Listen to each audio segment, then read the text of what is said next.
গতকাল শবে বরাতের রাত গিয়েছে। তো আমরা আমাদের ছাত্রদের জন্য যে আয়োজনগুলো করেছিলাম তার মধ্যে আরেকটি আয়োজন ছিল হালুয়া এবং পরোটা। যেহেতু ছাত্ররা বাসা বাড়িতে যায় নাই, তো বাসা বাড়িতে গেলে তো হয়তো মায়ের হাতে হালুয়া পরোটা রুটি খেতে পারতো।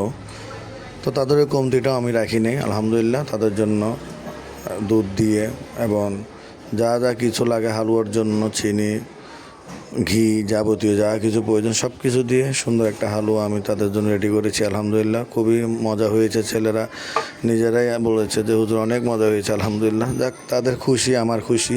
খুব ভালো লেগেছে তাদেরকে যেরকম একটি আমি আয়োজন দিতে পেরেছি। তারা আসলে গতকালকে অনেক আনন্দ ছিল।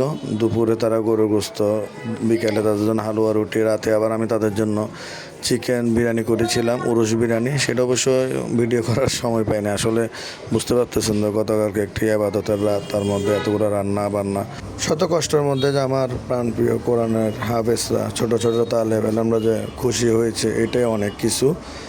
যাই হোক, আমাদের মাদ্রাসার জন্য দোয়া করবেন, ছাত্রছাত্রীদের জন্য দোয়া করবেন, অভিভাবকদের জন্য দোয়া করবেন। আল্লাহ পাক সবার মনের আশাকে কবুল করুক। দোয়া রইল। আসসালামু আলাইকুম রহমতুল্লাহ।